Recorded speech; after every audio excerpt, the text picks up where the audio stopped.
नमो भगवते वासुदेवाय। ओम नमो भगवते वासुदेवाय। ओम नमो भगवते वासुदेवाय।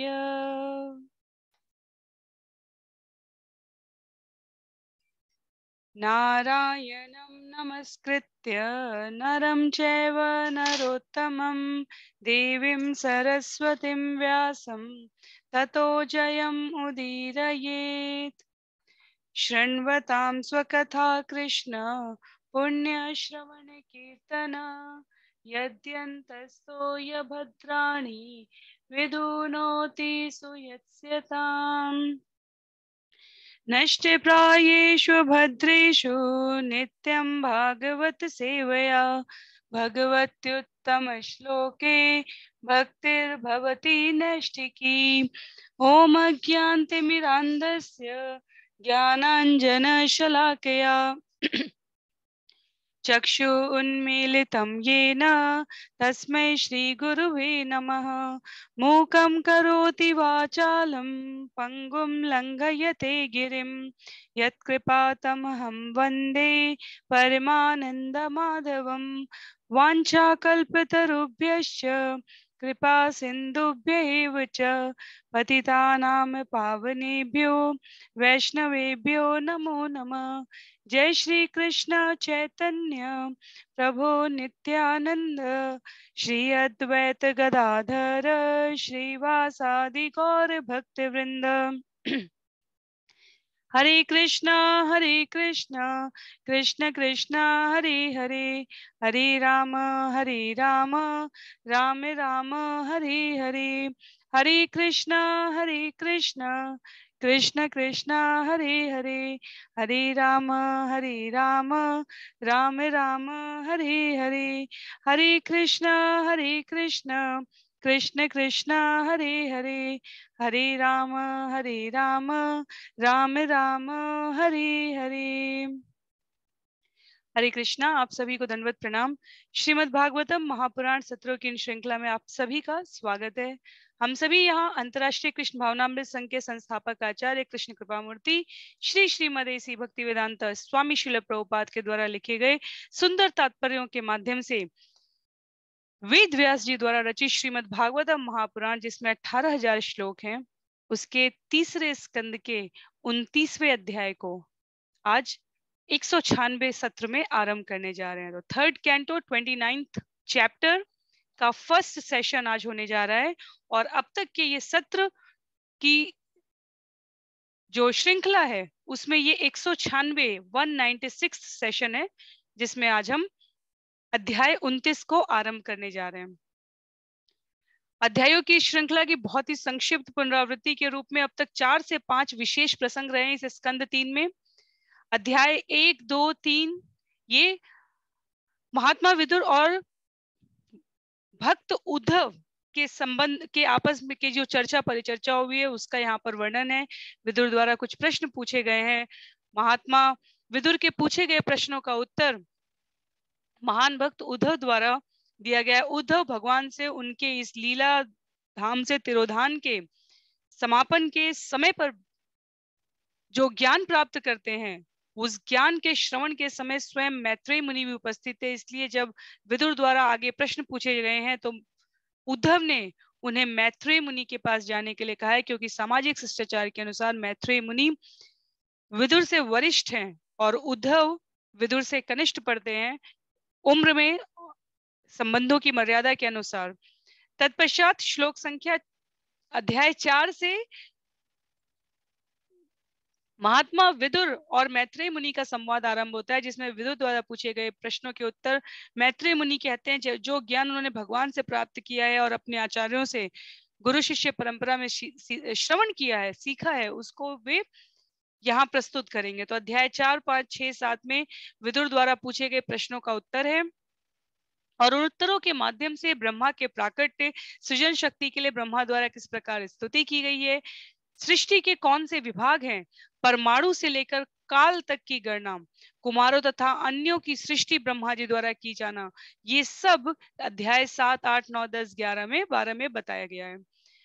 मैत्रेय मुनि द्वारा विदुर को और विदुर के माध्यम से समस्त प्राणी मात्र को। महाराज परीक्षित को ये संवाद सुखदेव गोस्वामी उनके द्वारा पूछे गए प्रश्नों के उत्तर में संबंध कर रहे हैं, और शौनक आदि ऋषियों द्वारा जब ये प्रश्न किया गया तो सूत गोस्वामी इसी वृत्तांत को यहाँ पर प्रस्तुत कर रहे हैं। तत्पश्चात अध्याय 13, 14, इन अध्यायों के क्रम में जिन विषय को प्रस्तुत किया गया है वो ब्रह्मा जी के प्रथम दिवस, ब्रह्मा के जीवन काल का भी वर्णन बताया गया है अध्याय 11 में। वहां से आरंभ हुए इस विषय में ब्रह्मा का प्रथम दिन, द्वितीय दिन, तृतीय दिन, इन सब के बारे में वर्णन किया गया। तो प्रथम दिन 12 कल्प कहा जाता है, पद्म कल्प कहा जाता है। ब्रह्मा के एक कल्प में 14 मनु और आते और जाते हैं, और एक मनु 77 युगों का जो चक्र है, एक चक्र में 4 युग होते हैं इस ब्रह्मांड के लिए, सतयुग, त्रेता, द्वापर, कलयुग। तो ऐसे 77 युग चक्र तक एक मनु रहते हैं, और ऐसे 14 मनु का जीवन काल है, और ये ब्रह्मा का दिन होता है, और इतने ही समय की ब्रह्मा की रात्रि होती है। तो हम समझ सकते हैं कि ये कितना विशद जीवन काल का वर्णन है। ये सब मैत्रेय मुनि द्वारा महात्मा विदुर को बताया जा रहा है। तत्पश्चात संध्या समय दिति का गर्भ धारण करना, और अध्याय 15, 16, 17, 18, 19, ये 14 से लेकर 19 तक के इन अध्यायों की श्रृंखला में कैसे भगवान स्वयं अपने विभिन्न भावों को व्यक्त करने के लिए, क्रोध का, वात्सल्य का, सखा भाव, माधुर्य भाव, इनके लिए स्वयं अपने पार्षदों के साथ विनिमय करते हैं, उसकी यहाँ पर प्रस्तुति की गई है। तो जय और विजय जो वैकुंठ के पार्षद हैं, वो ब्रह्मा जी द्वारा मानस पुत्र सनत, सनंदन, सनातन और सनत कुमारों द्वारा श्रापित होने के पश्चात हिरण्याक्ष और हिरण्यकशिपु के रूप में धरती पर जन्म लेंगे। तब अध्याय 18 में वाराह और हिरण्याक्ष असुर के मध्य युद्ध का वर्णन किया गया है। 19वें अध्याय में असुर हिरण्याक्ष का वध होता है। अध्याय 20 में मैत्रेय विदुर संवाद है। विदुर द्वारा पुनः प्रश्न किया गया है कि हिरण्याक्ष असुर के साथ वाराह भगवान का जो युद्ध हुआ वो गर्भोदक सागर से पृथ्वी को लाने के लिए हुआ। क्यों? क्योंकि मनु, जिन्होंने सृष्टि के वर्धन का ब्रह्मा जी द्वारा दिया गया आदेश पालन करने के लिए उनसे एक उचित स्थान की मांग की, तो ब्रह्मा जी उन्हें पृथ्वी देना चाहते थे, पर पृथ्वी गर्भोदक सागर में थी। तो ब्रह्मा जी द्वारा प्रार्थना किए जाने पर भगवान वाराह रूप में प्रकट होकर गर्भोदक सागर से पृथ्वी लाते हैं, और इस क्रम में हिरण्याक्ष असुर का वध होता है।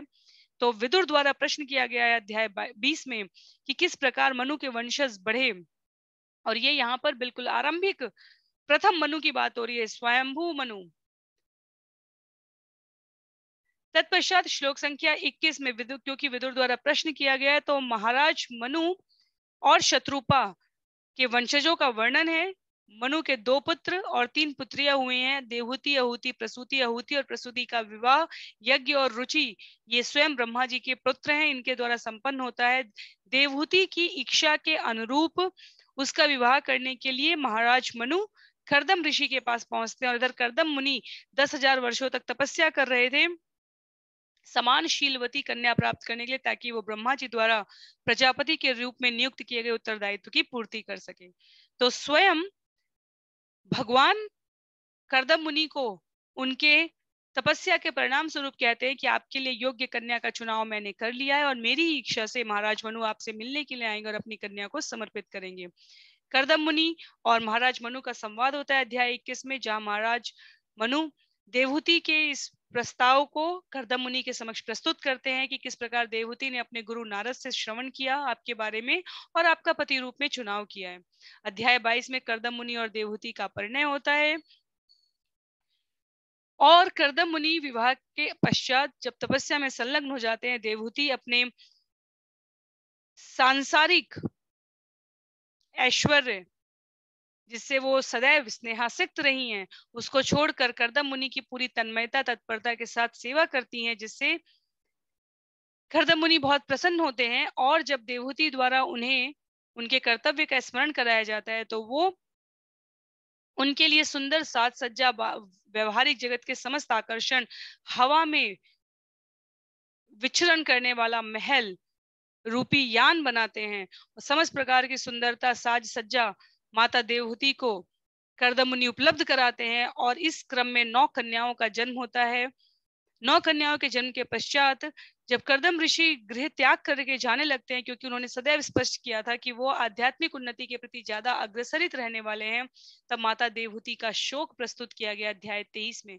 माता देवहूति कहती हैं, जिस प्रकार किसी मूल्यवान वस्तु को एक उचित संरक्षण की आवश्यकता होती है, उसी प्रकार स्त्री नारी सनातन समाज में आकर्षण का विषय न होकर सदैव सम्मान का विषय रही है, और माता पिता के घर, पति के घर, और तत्पश्चात वृद्धावस्था में पुत्रों के द्वारा, संतान के द्वारा उनका संरक्षण आवश्यक है। तो यदि आप गमन करेंगे और पुत्रियां अपने घर को प्रस्थान कर जाएंगी, मेरी आत्मिक उन्नति का मार्ग क्या होगा? तो ये माता देवहूति ने अध्याय 23 में प्रश्न किया था, क्योंकि उन्होंने कहा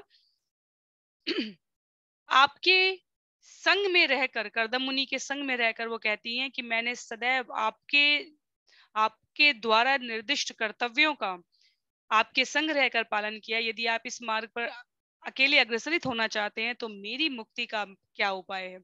तब कर्दम मुनि उनसे कहते हैं कि पुत्र के जन्म तक तुम्हारे सौभाग्य से स्वयं भगवान पुत्र के रूप में जन्म लेंगे, और उनके जन्म के पश्चात मैं गृह त्याग करूंगा। तो अध्याय 24 में कपिल भगवान का प्राकट्य हुआ है। कपिल भगवान और कर्दम मुनि का संवाद है। तत्पश्चात भगवान की आज्ञा से भगवान को अपनी इच्छाओं का परिचय देते हुए कर्दम मुनि वन की ओर गमन करते हैं, और तब एक दिन अवसर प्राप्त कर माता देवहूति ने कर्दम मुनि के जाने के पश्चात कपिल भगवान से कुछ प्रश्न किए हैं, जहां कपिल भगवान माता देवहूति को राजकुमारी माता, एक भक्त के रूप में यथोचित मान देते हुए अध्याय 25 में भक्ति योग की महिमा का वर्णन करते हैं। अध्याय 26 में प्रकृति के मूलभूत सिद्धांतों के बारे में बताते हैं, और उन मूलभूत सिद्धांतों में भौतिक जगत में ब्रह्मा जी के गुणों के वर्णन से लेकर उत्पत्ति के सिद्धांत को बताते हुए अध्याय 27 और 28 में प्रकृति का ज्ञान देते हुए भक्ति साधना के लिए कपिल भगवान के आदेश रहे हैं। बहुत ही संक्षेप में भक्ति साधना के लिए कपिल भगवान के आदेश, जिसे हमने पिछले कुछ सत्रों में समाप्त किया है। करीब करीब 44 श्लोक थे इस अध्याय 28 में, और अष्टांग योग के माध्यम से, ज्ञान योग के माध्यम से विशेष रूप से कैसे भगवान के स्वरूप पर ध्यान करना चाहिए, भगवान के स्वरूप पर ध्यान करना क्यों आवश्यक है, भगवान के स्वरूप पर ध्यान करने वाले योगी की मनोवृत्ति कैसी होती है, और समयांतर पर उस योगी के चिंतन, मानसिक विचारधारा कैसे हो जाती है, उसका अध्याय 28 में वर्णन था। तो संक्षिप्त पुनरावृत्ति के इस क्रम में आज हम आरंभ करने जा रहे हैं 28-29 अध्याय 29 जिसका नाम है भगवान कपिल द्वारा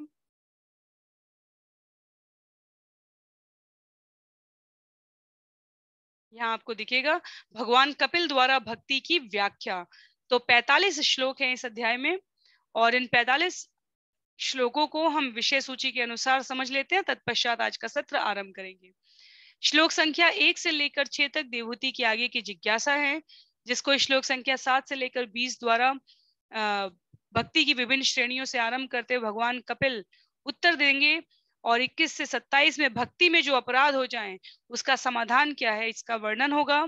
28 से लेकर 34 श्लोक संख्या तक जीवों के स्तर, और तत्पश्चात श्लोक संख्या 35 से लेकर 45 तक समय का स्वभाव क्या है, इसके बारे में कपिल भगवान माता देवहूति के प्रश्नों के सापेक्षिक उत्तर देने वाले हैं। तो विषय को समझने के लिए हमें, पूरे अध्याय को समझने के लिए हमें पहले श्लोक संख्या 1 से लेकर 6 तक माता देवहूति के प्रश्नों को देखना होगा, तब हम समझ पाएंगे कि विषय सूची के इस क्रम में विभिन्न विषयों को, भक्ति के स्तर को, भक्ति में होने वाले अपराधों को, भक्ति उसके समाधान को क्यों प्रस्तुत किया गया है, या जीवों का स्तर या समय का स्वभाव क्यों बताया गया है। तो जिनके पास पुस्तक है, हमेशा की तरह मेरा बहुत विनम्र निवेदन है आपसे, संस्कृत के इन सुंदर श्लोकों का उच्चारण करने के लिए, वाचन करने के लिए अपना समय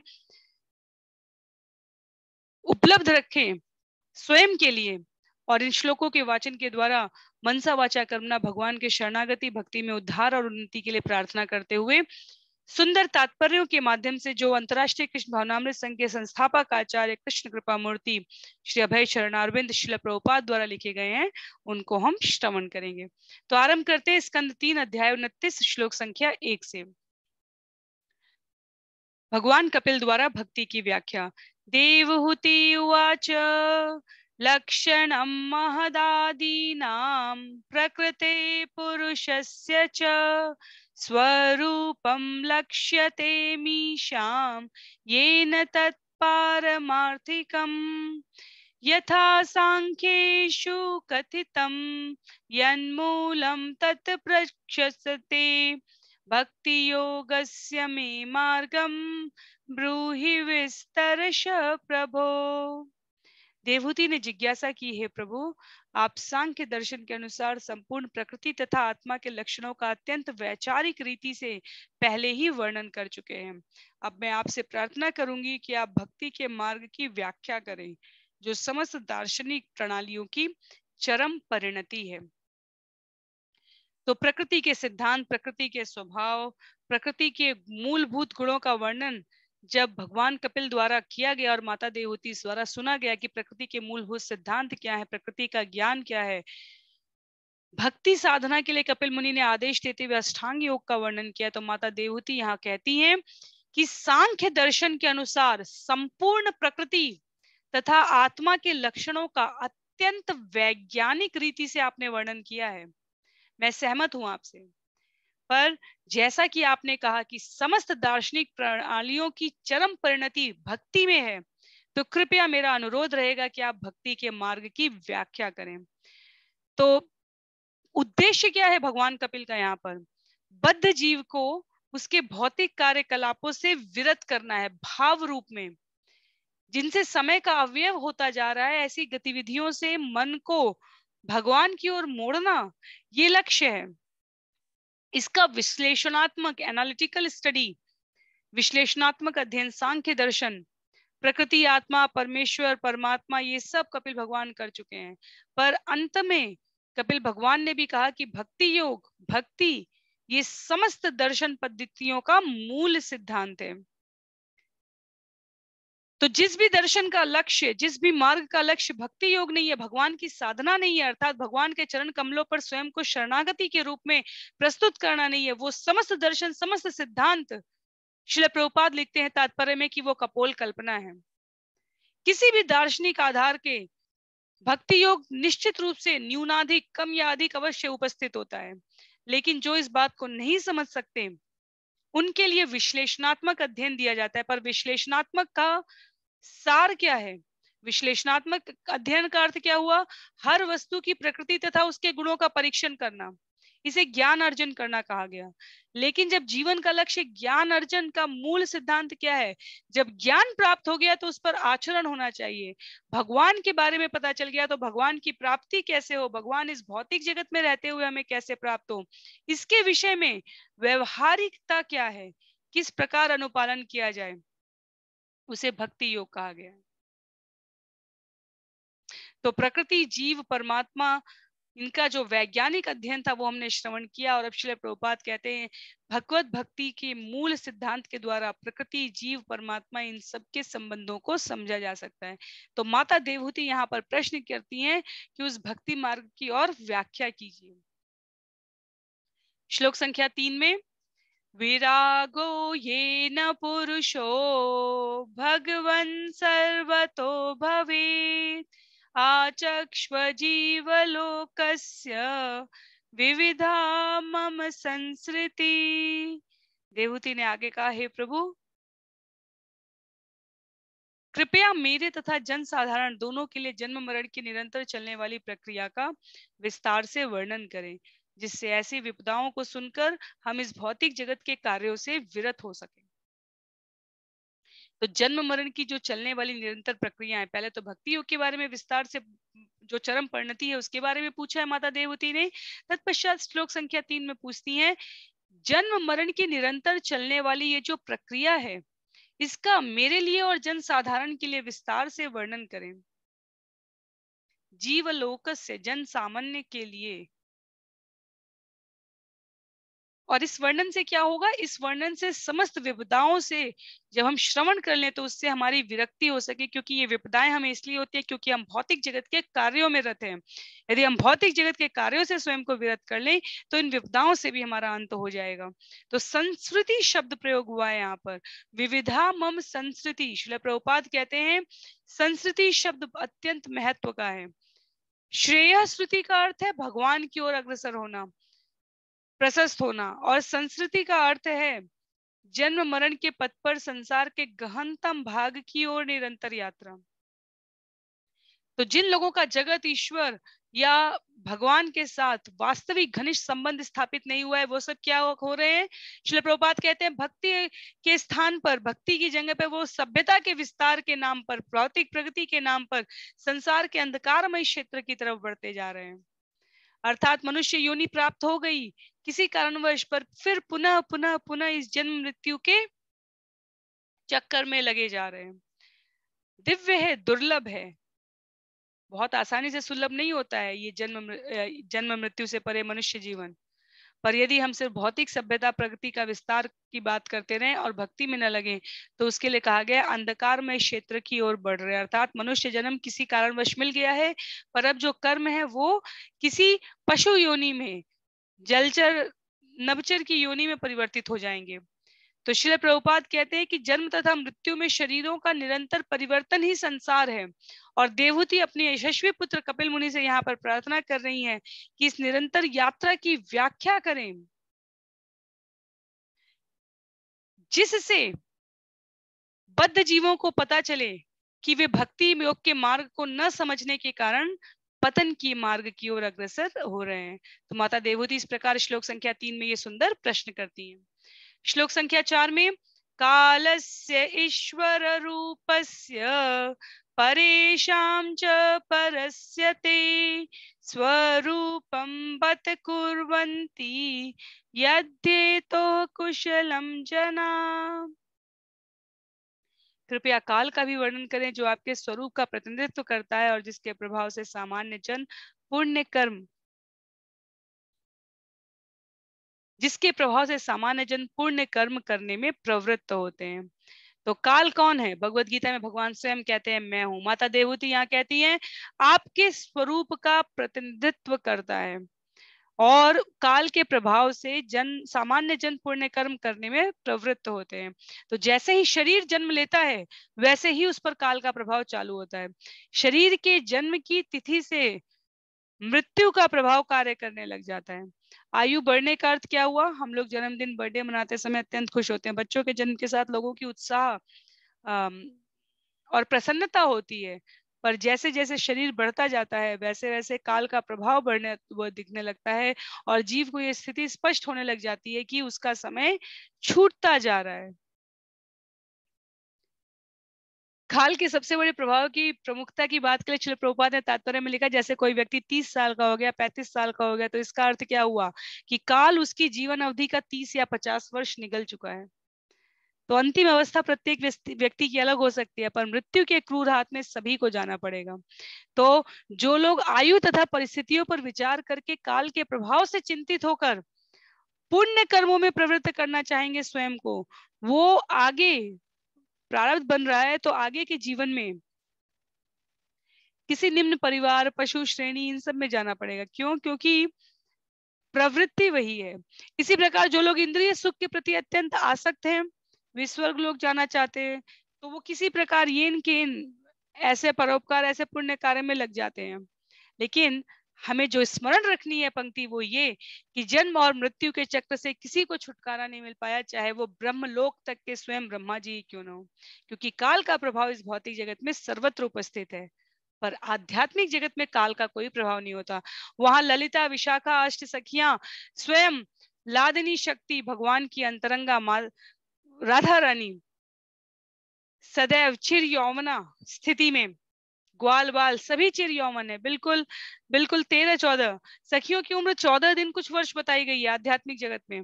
बस उसके वो वहां का एक पैरामीटर, एक मापक जो संख्या है वो केवल इतनी ही है। तो सदैव चिरयुवा है। स्वयं भगवान सदैव दिने दिने नवम नवम नमामि नंद संभवम कहे गए हैं। इसलिए माता देवहूति ने यहाँ पर कहा कि मैं आपके उस काल को समझना चाहती हूँ, क्योंकि जब लोगों को ये समझ में आता है कि अब शरीर उनसे छूट रहा है तो वो ऐसे पुण्य काम में लगे रहना चाहते हैं जिससे उनको पुनः ये शरीर प्राप्त हो सके, पुनः ये इस भौतिक जगत के आनंद को ले सके। पर वास्तव में एक बुद्धिमान जीव ही समझ सकता है कि पुनः शरीर की याचना करके काल के प्रभाव के कर्म से प्राप्त परिणाम रूप में जो पुण्य है उनके माध्यम से केवल कोई 4 प्रकार के दुख, 3 प्रकार के क्लेश ला सकता है अपने जीवन में पुनः शरीर की याचना करके, पर जो चिरंतन सच्चित आनंद वाला सुख है वो नहीं प्राप्त कर सकता। उसके लिए वैकुंठ धाम श्रेष्ठ है। तो माता देवहूति इसलिए प्रश्न करते हैं कि काल के प्रभाव का वर्णन कीजिए ताकि लोगों को ये स्पष्ट हो सके कि उनकी गति क्या हो सकती है। तत्पश्चात श्लोक संख्या 5 में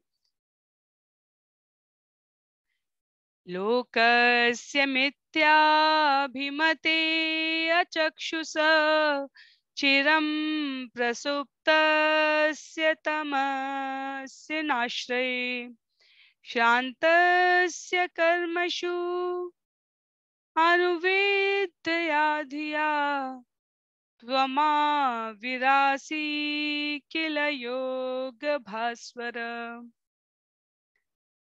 हे भगवान, आप सूर्य के समान है क्योंकि आप जीवों के बद्ध जीवन के अंधकार को प्रकाशित करने वाले हैं।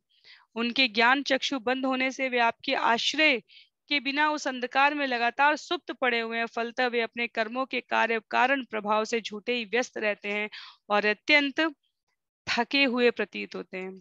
तो बिल्कुल वो स्थिति है जिसके लिए हमें श्रवण करना चाहिए, जिसके लिए हमें पठन करना चाहिए, कीर्तन करना चाहिए, जाप करना चाहिए, भक्तों का संग करना चाहिए। क्योंकि माता देवहूति यहाँ अत्यंत करुणा के वशीभूत होकर प्राणी मात्र के कल्याण के लिए, सामान्य जनों की दयनीय स्थिति के लिए अत्यंत ही विनम्रता पूर्वक कहती हैं कि जो जीवन का लक्ष्य ना जानते हुए मोह के घन अंधकार में सुप्त पड़े हुए हैं, माता देवहूति कहती हैं कि मैं आपसे ऐसे बद्ध जीवों के जीवन को प्रकाशित करने की प्रार्थना कर रही हूँ। इनकी दयनीय स्थिति की दशा का अंत हो सके ऐसा मार्ग प्रशस्त कीजिए। आप योग भास्कर समस्त योग पद्धतियों के सूर्य जो हैं, उनसे मैं भक्ति योग का चरम योग पद्धति के रूप में वर्णन करने का अनुरोध करती हूँ। तो माता देवहूति प्राणी मात्र के कल्याण के लिए ये प्रार्थना कर रही है, क्योंकि जीव वास्तव में शाश्वत है। यदि हम विचार करें, आवश्यकताएं भी शाश्वत है, लेकिन यदि मनुष्य केवल शरीर की आवश्यकताओं को पूरा करने में लगा रहेगा, किसी भी प्रकार विचार करके देखिए, तो वो जीवन की पूर्णता को प्राप्त करने में सक्षम नहीं है। जीवन की जो शाश्वत आवश्यकताएं हैं उसकी अनदेखी हो जाती है, और सभ्यता का जो अंश जो भौतिक जगत की प्रगति के अनुसार कहा जा रहा है, वो वास्तव में जीवन को और गहनतम अंधकार की ओर अग्रसर करेगी। क्यों?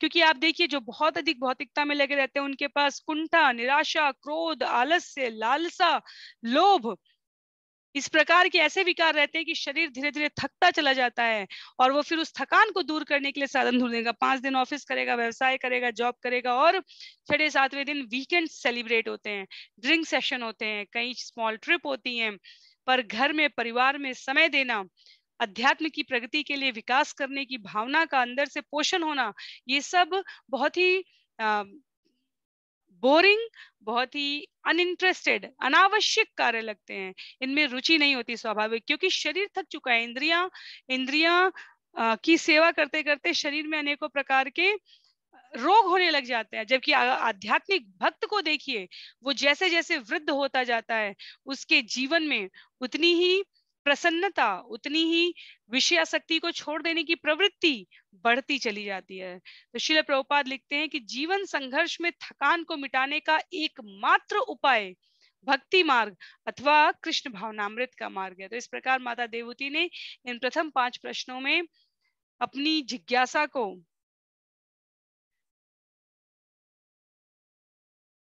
प्रस्तुत किया है। श्लोक संख्या 6 में मैत्रेय मुनि कहते हैं, मैत्रेय उवाच इति मातुर्वचस्लक्ष्णं प्रतिनन्द्य महामुनि आबभाषे कुरुश्रेष्ठ प्रीतस्ताम करुणान्वित।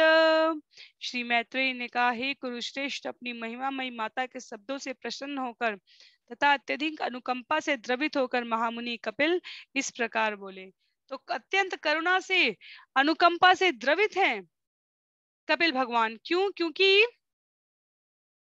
माता देवहूति के प्रश्नों को सुनकर वो ये समझ गए कि उनके अंदर प्राणी मात्र के लिए उतनी ही चिंता है जितनी स्वयं के उद्धार के लिए, और उसमें भी उनकी मोक्ष के, व्यक्तिगत मोक्ष के प्रति या पतित बद्ध जीवों के मोक्ष के प्रति उनकी उतनी का चिंतन नहीं है जितना उनके अंदर भगवान का कृपालु कैसे बने, भगवान का विश्वास पात्र कैसे बने, भगवत धाम को कैसे प्राप्त करे, ये जानने समझने और औरों को सुनाने में जितनी उनकी रुचि है। तो भगवत गीता में जो भगवान ने कहा है वो यहाँ पर माता देवहूति चरितार्थ करके बता रही हैं। भगवान के प्रति पूर्ण समर्पण भगवान को अत्यंत प्रिय है, और जो भगवान के इन भक्तों के प्रति सदैव होते हैं, सुंदर हृदय वाले होते हैं, उनसे भगवान अत्यंत प्रसन्न होकर उन पर निश्चित रूप से कृपालु होते हैं। तो इस यदि हम विचार करें सूची के अनुसार, श्लोक संख्या 1 से लेकर 6 तक माता देवहूति की जिज्ञासा है कि भक्ति के कौन से प्रकार हैं। तत्पश्चात उन्होंने भक्ति की विभिन्न श्रेणियों के बारे में पूछा है श्लोक संख्या 7 से लेकर 20 तक में। तो आज के सत्र के लिए हम लोग 1-2 श्लोक और लेंगे और तत्पश्चात आगे का विषय हम अगले सत्रों में हम लोग श्रवण और पठन करने का प्रयास करेंगे। श्लोक संख्या 7 में श्री भगवान उवाच भक्ति योगो बहुविधो मार्गैर्भामिनी भाव्यते स्वभाव गुण मार्गेण पुंसां भावो विभिद्यते। भगवान कपिल ने उत्तर दिया, हे भामिनी, साधक के विभिन्न गुणों के अनुसार भक्ति के अनेक मार्ग हैं। तो भक्ति चरम परिणति है किसी भी योग की। माता देवहूति ने इसलिए पूछा है कि पतित जीवों के उद्धार के लिए मार्ग बताइए। तो भगवान यहाँ पर उत्तर देते हैं कि हे माँ, विभिन्न साधकों की जो गति है उसके अनुसार भक्ति के मार्ग है। जैसे हम इसको हमेशा कहते हैं, किसी को सुनकर स्मरण रखना आसान है, किसी को स्वयं पढ़कर स्मरण रखना आसान है, कोई लिख लिख कर याद करता है, कोई देख कर किसी विषय को स्मरण रखता है। तो सामान्य रूप से जो लोग भक्ति करते हैं वो प्रयोजन भक्ति है। यदि भगवत गीता में कहते हैं भगवान जो शुद्ध नहीं है वे 4 प्रकार के प्रयोजनों से भक्ति करते हैं, जो यदि हमें स्मरण हो, आर्त, जिज्ञासु, अर्थार्थी। तो जिन्हें विभिन्न प्रकार के कष्ट हो वो अपना कष्ट दूर करने के लिए भगवान के पास जाते हैं। कोई धन की कमी से हो तो वो धन के लिए जाता है। कोई कष्ट नहीं है, आर्थिक सहायता नहीं है, ज्ञानी ज्ञान के प्राप्त करना चाहते हैं, जिज्ञासु स्वभक्ति के बारे में सहज जिज्ञासा करने वाले हैं। तो अध्याय 7 श्लोक संख्या 16 में भगवत गीता में भगवान अर्जुन को कहते हैं कि प्रयोजन भक्ति ये पूर्ण भक्ति नहीं है, लेकिन ये 4 प्रकार के लोग हैं जो भगवान की तरफ अग्रसर होंगे। वहीं पर भगवान ने ये भी बताया कि किन 4 प्रकार के लोग भक्ति की ओर कभी अग्रसर नहीं होंगे। मूढ़, नराधम, जो माया अपहृत ज्ञाना है, वो भक्ति की ओर कभी अग्रसर नहीं होंगे। तो भक्ति मार्ग अद्वितीय है, लेकिन भक्ति के मार्ग का अनुपालन करने वाले भक्तों की परिस्थिति जैसी होती है, कई बार भक्त बनने के प्रयास में साधक वैसे मार्ग को चुन लेता है। इसलिए श्लोक संख्या 8 में भगवान कपिल कहते हैं, अभिसंधाय यो हिंसाम दंभम मात्सर्यमेव वा संरंभिभिनद्यग्भावम मयि कुर्यात् स तमस।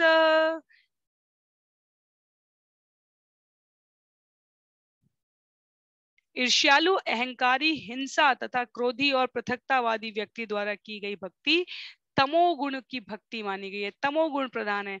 तो भक्ति में भी सत, रज, तम शुद्ध भक्ति के प्रकार बताए गए हैं। और इसलिए यहाँ पर आरंभ करते हुए इस प्रश्न के उत्तर में कपिल भगवान माता देवहूति को कहते हैं कि सर्वाधिक यशस्वी धर्म अहेतुकी की भक्ति प्राप्त करना है। और शुद्ध भक्ति का अभिप्राय अर्थ ध्येय क्या है? भगवान को प्रसन्न करना। तो सर्वाधिक यशस्वी धर्म क्या है? भगवान की भक्ति करना। और भगवान की भक्ति का जो शुद्धतम स्तर है उसका उद्देश्य क्या है? भगवान को प्रसन्न करना। पर हर जीव स्वभाव रूप से शुद्ध अवस्था में होते हुए भी व्यवहार रूप से शुद्ध अवस्था में नहीं होता है। तो जो जो जिस जिस रूप में भक्ति करता है उसको वैसा वैसा परिणाम प्राप्त होता है। तो जो व्यक्ति भगवान के पास भक्तिमय सेवा के उद्देश्य से तो जाता है, लिखा है, किंतु अपने व्यक्तित्व के प्रति गर्वित रहता है, अन्यों से ईर्ष्यालु रहता है या प्रतिशोध लेता है, वह क्रोधी भक्त होता है। वो अपने आप को सर्वश्रेष्ठ भक्त समझता है। उसे लगता है उसके द्वारा की गई भक्ति शुद्ध है, पर आचार्य कहते हैं इस प्रकार की गई भक्ति शुद्ध नहीं होती। इस प्रकार की गई भक्ति मिश्रित होती है और निम्नतम कोटि अर्थात तमस में आती है। कहने का अभिप्राय हुआ कि भक्ति के मार्ग पर अग्रसरित होने के पश्चात अन्यों से श्रेष्ठ दिखने की हमारे अंदर किसी प्रकार की ईर्ष्या, प्रतिशोध, क्रोध यदि है तो ये हमारी भक्ति शुद्ध की ना होकर मिश्रित श्रेणी की हो जाएगी। तत्पश्चात श्रील प्रभुपाद इस श्लोक के तात्पर्य के अंतिम भाग में कहते हैं, यदि कोई शुद्ध भक्त नहीं है अर्थात केवल भगवान की प्रसन्नता के लिए भगवत सेवा नहीं कर रहा है और कामनाएं रखता है, तो निश्चित रूप से उत्तम चरित्र वाला प्रथम कोटि का वैष्णव वो नहीं कहा जा सकता। ऐसे वैष्णव का आदर तो किया जा सकता है क्योंकि उसने भगवान को जीवन का परम लक्ष्य मान लिया है, पर यदि उसमें प्रवृत्ति नहीं है अभी तक, उसकी स्वयं का जो प्रवृत्ति है, गुण है, वो तमोगुण से प्रभावित है, तो हमें स्वयं को उससे बचाने का प्रयास करना चाहिए। कहने का अर्थ है कि उसकी संगति नहीं करनी चाहिए। तो आरंभ कर रहे हैं श्लोक संख्या 7 से लेकर 20 तक कपिल भगवान द्वारा भक्ति की विभिन्न श्रेणियां, जिसमें हमने 8वें श्लोक में श्रवण किया कि किस प्रकार तमोगुणी भक्ति कहने के लिए सम्मान पूर्वक भक्ति का स्वरूप है, पर उसकी श्रेणी के अनुसार, भौतिक संसर्ग के गुणों के अनुसार वो श्रेष्ठतम नहीं है। तो आज के लिए सत्र को यहीं पर समाप्त करते हैं। श्रील प्रभुपाद की जय, श्रील गुरुदेव की जय, अनंत कोटि वैष्णव वृंद की जय।